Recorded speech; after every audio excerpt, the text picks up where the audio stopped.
Eat, Drink, DFW from the Dallas Morning News is made possible by Central Market. Hi, and welcome to Eat, Drink, DFW, the podcast from the Dallas Morning News food team.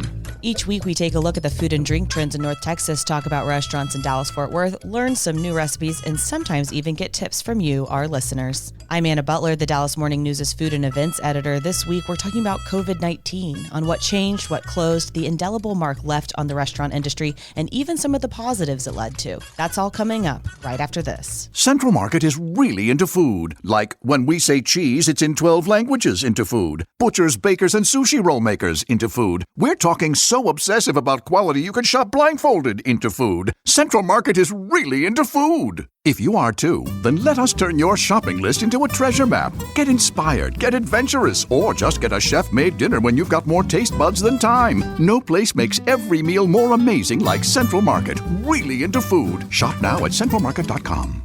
For the latest food and restaurant news in Dallas-Fort Worth, visit dallasnews.com/food. If you're behind on episodes, make sure to follow Eat, Drink, DFW wherever you get your podcasts. If you have questions for the food team or a need for restaurant ideas, we want to help. So email us at eatdrink@dallasnews.com. I am joined by our food writers, Sarah Blaskovich and Imelda Garcia. Today marks the 5-year anniversary of when Texas Governor Greg Abbott declared a state of emergency, forcing businesses to close. Offices were empty, restaurants were locked, and there was no toilet paper. It was an absolutely wild time just to be alive, and was even more of a wild time for food. So we're going to start with Sarah, who has found some really interesting data around the state of the restaurant industry today, 5 years later. That's right. Last time we studied these numbers, we learned 1 year into COVID that 18% of the restaurants in Dallas-Fort Worth closed between March 2020 and March 2021. This was a large and sad number. It was actually a smaller number than projected. Now, we look back not only on that first year, but on the past 5 years since COVID shutdowns. And I'll say I expected in that data to see a dip in the number of restaurants in the first year or two.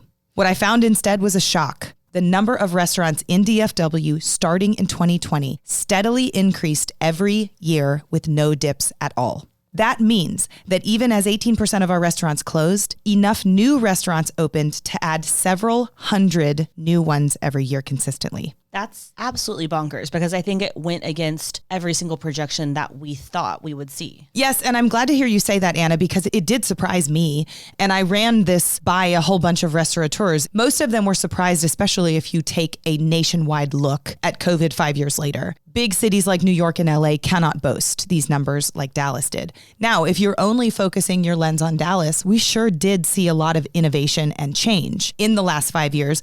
I would argue that food has gotten significantly better in the last 5 years in Dallas, despite COVID, which is interesting. Sarah, what do you think? Why the numbers go up? That's the million-dollar question. And of course, there are a bunch of steps to take us there. I'll give you some, but probably not all. Texas was pro-business in general.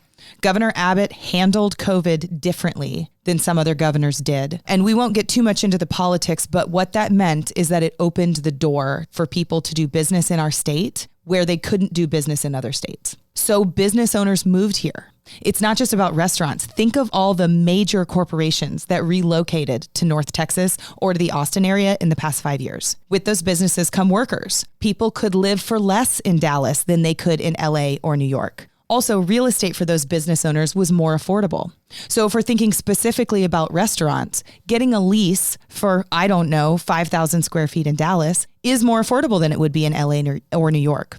So out-of-towners did business in Dallas when they couldn't do business elsewhere. And that led to an increase in the number of restaurants, even as so many places we loved closed. So Sarah, your story delves into 3 types of restaurateurs who did business in DFW in the last 5 years. Can you explain those? Yes, and let me be very clear that I made these 3 types of restaurateurs up based on the trends that I found. These aren't technical terms, Sarah. They're not technical terms, but they're alliterations, so I hope everybody's ready for that.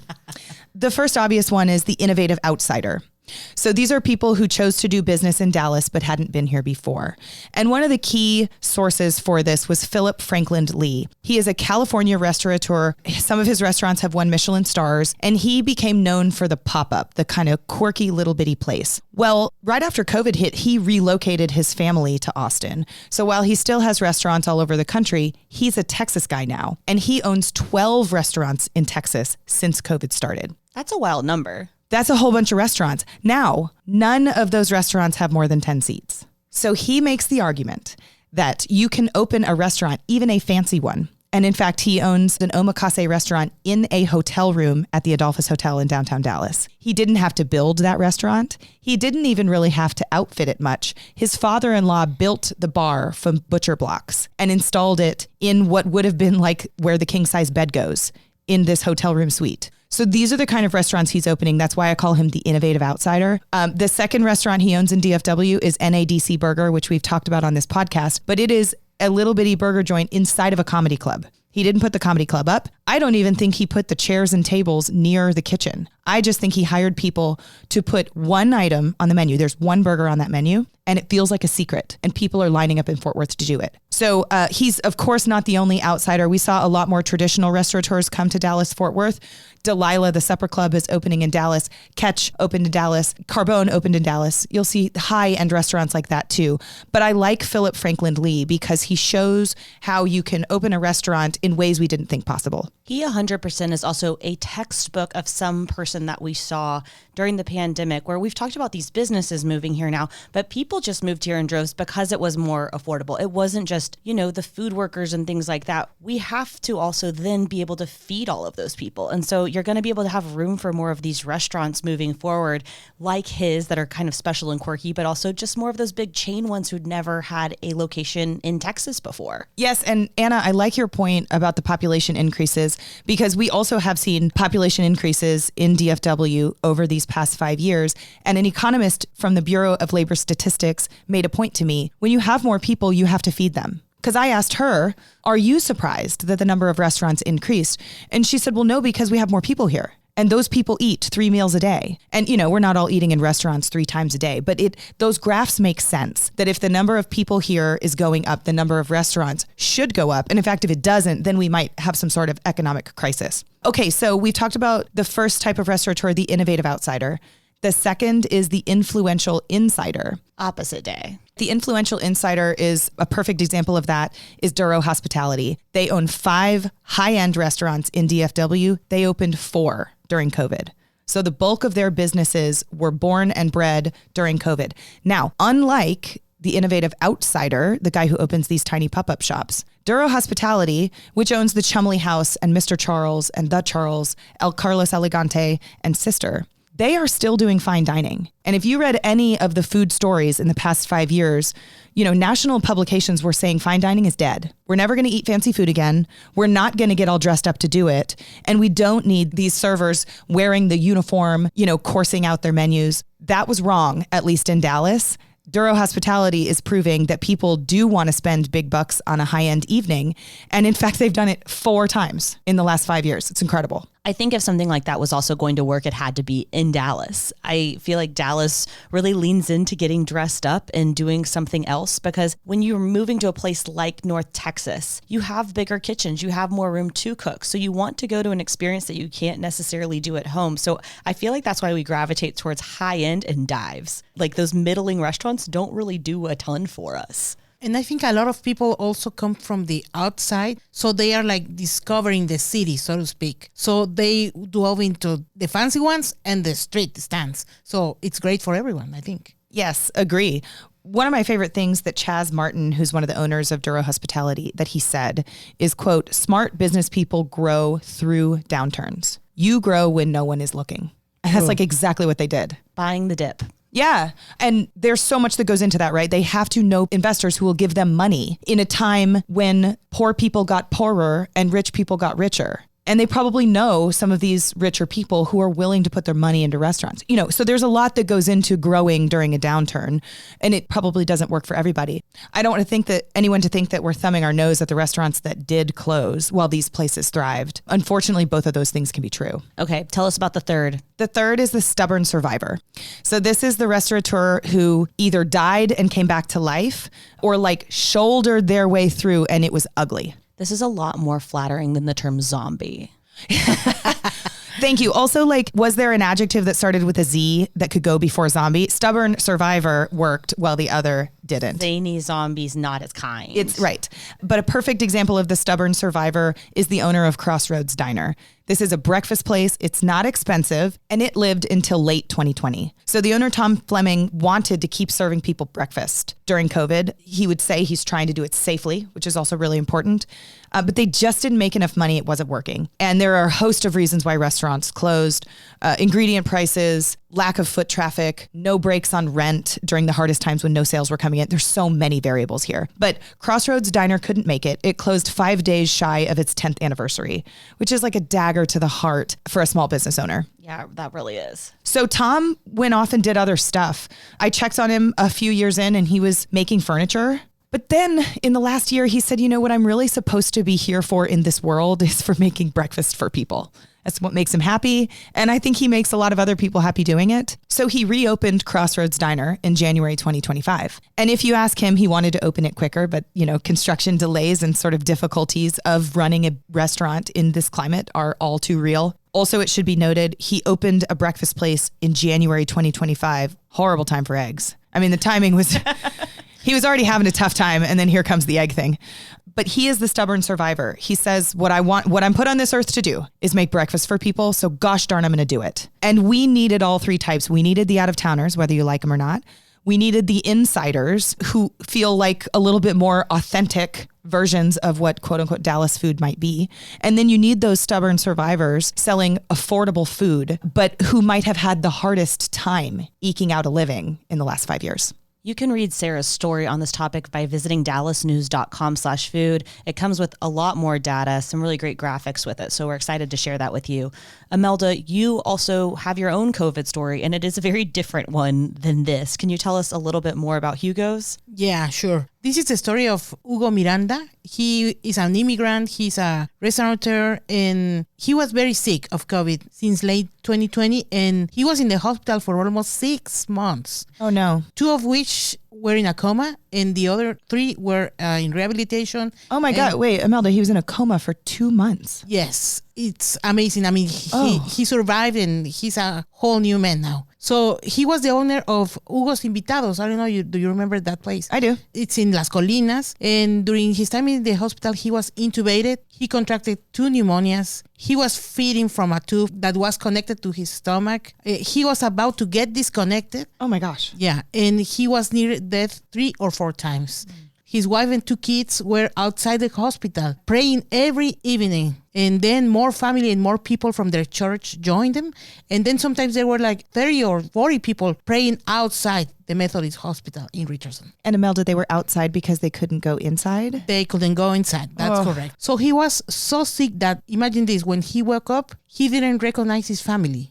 He was that bad. So when he was out of danger, he spent another 3 months in another hospital in rehabilitation. So Hugo went back to work 5 months after being released from the hospital. He told me that he was so depressed. He had to learn how to walk again, how to eat, even how to talk, because he was intubated, so he didn't speak. In his mind, he wanted to go to work and be active, he told me, but his body didn't respond. He told me, and I quote, "My partners are money people. They are not restaurant people, and they tried to manage the business as they could, and they made some decisions. I don't blame them. Everything happened to me because what happened to me. One day I burst, and I told them to keep the restaurant, and I went to do my own thing." So finally, he decided to leave the restaurant, which still has his name on it. So now it's Hugo's Invitados, but without Hugo. It's interesting because I think so many food people would actually relate to this kind of conflict too with their financial partners when they're like trying to run something like a business, and it's like restaurants are not solely that. It has more than one type of identity. Yes, the numbers need to work. That being said, this person that is the creative mind behind it really helps it survive and do well. Yeah. So it took him almost 4 years to feel like himself again, he told me. And now he's the assistant general manager at Lombardi Family, specifically in Marisol. I like that restaurant. And yeah, and he also started a business called Tacos Caita. It's a catering business in a taqueria that serves through DoorDash and Uber Eats. They have a ghost kitchen here in downtown. So he resuscitated, so to speak. That's incredible. I mean, to go through all of that and then come out and not be involved in the restaurant with your name on it just sounds like a kicking you when you're down kind of thing.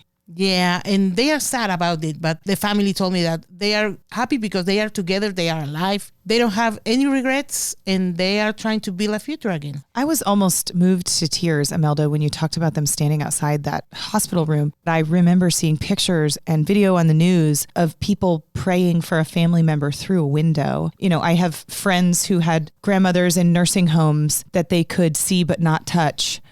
I had blocked that memory. Yeah, it was a really bad time for them. And you know what? This guy started as a busboy 21 years ago. So he has been in restaurants all his life.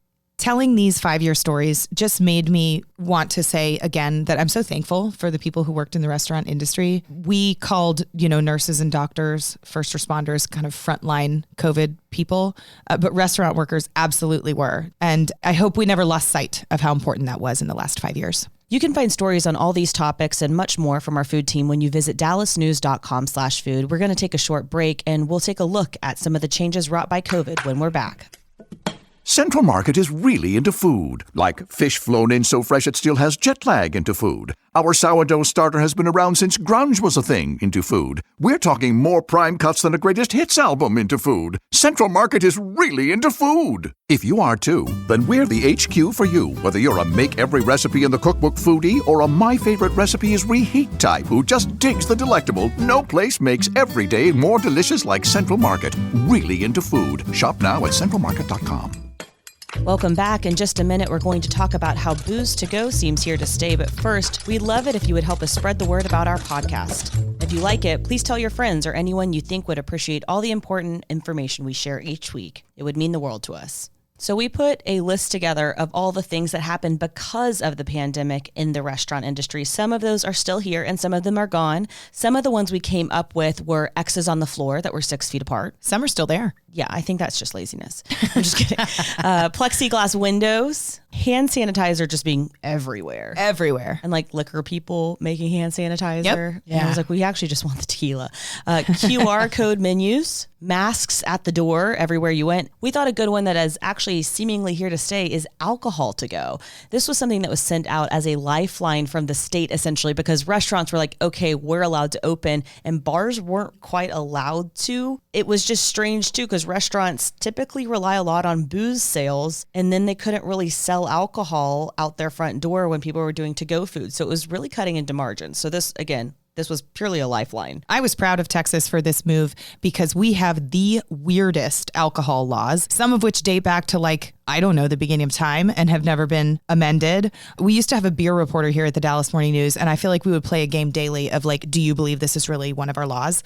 And there's some wacky stuff. And so I would have thought that Texas wasn't the state that would allow alcohol to go. It just didn't seem, like it was something that would be important to us. And it changed the game for so many restaurants who were otherwise not making great money. We kind of needed the cocktails, right? Because we needed the alcohol. Yeah, it was right on time too, Imelda. Yeah. Isn't that what we were all doing at home anyway? Yeah. We were all drinking. I don't know about y'all, but I realized I like other people's margaritas better than the ones we make at my house. And I like other people's dirty martinis better than the ones we make at my house. And we will pay the extra money for it because it was helping a restaurant and, becoming the thing we did every night after work. And this was also where a lot of sober, curious people came in. A great point. There came a time when many of us, myself included, thought, are we drinking a lot? And we got to buy them by the gallon. Oh my God, margaritas by the gallon. I wonder if that's one of those things that our kids are going to laugh about.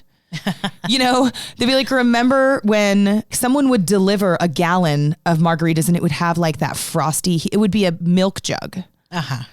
And then you'd open the door and all by its lonesome would be a gallon of margaritas.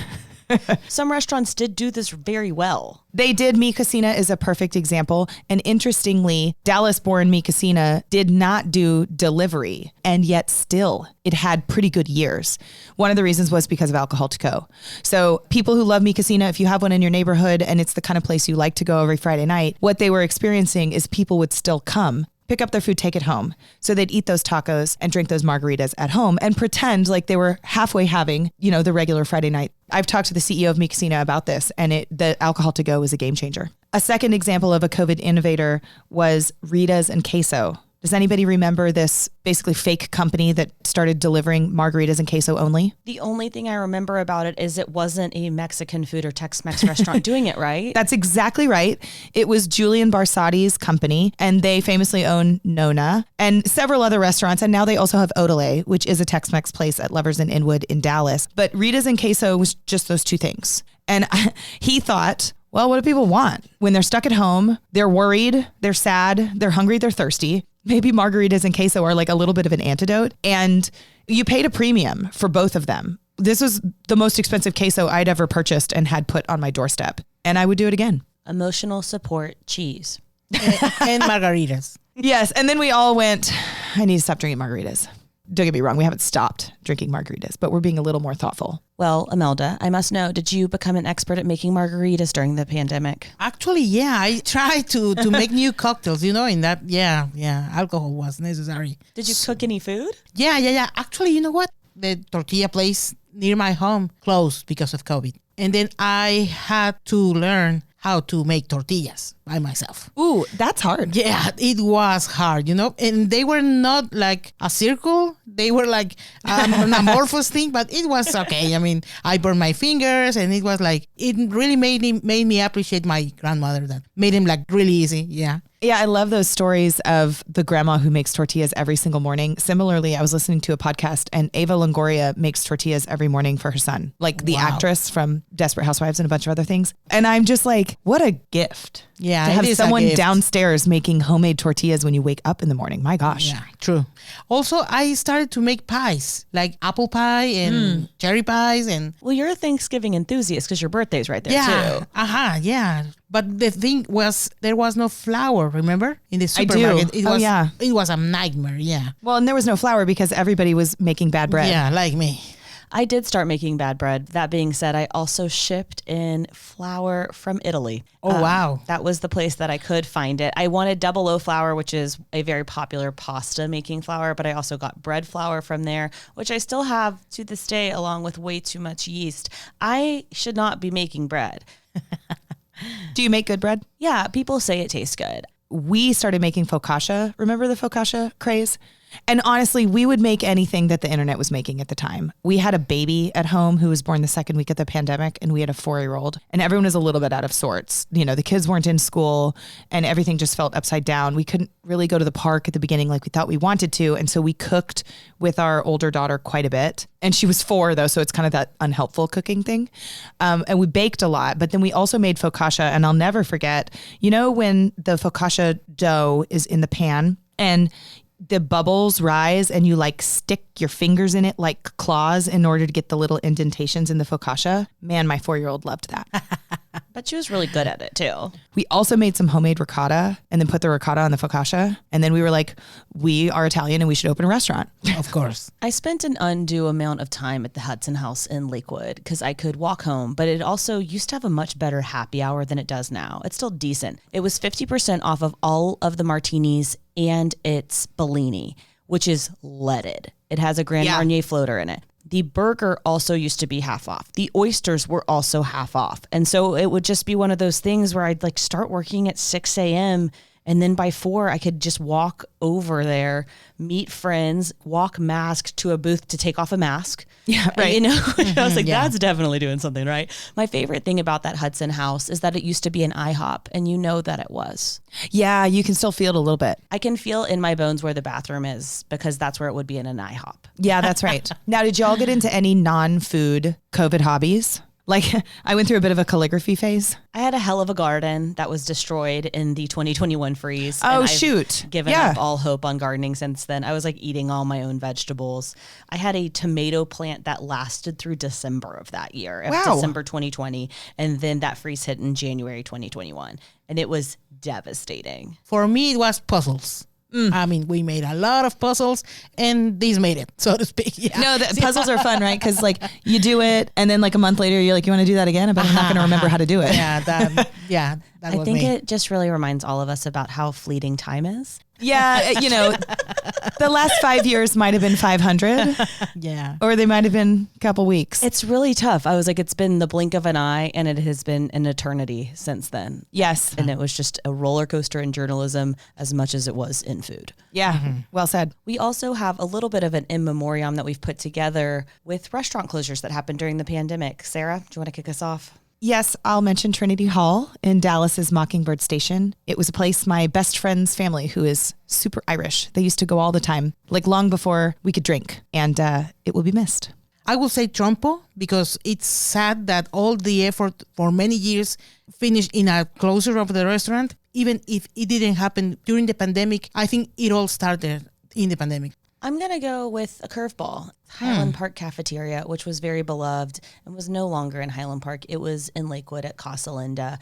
And this is because, as everybody knows, I deeply love Luby's, but Highland Park Cafeteria was up there too. You could have also put Luby's on your list because a bunch of those closed during the pandemic. Sad. I know, I'm sorry to say it. I'll finish with one. Ranchman's Ponder Steakhouse, way up in North Texas, is another that closed during the pandemic. This place is so wacky.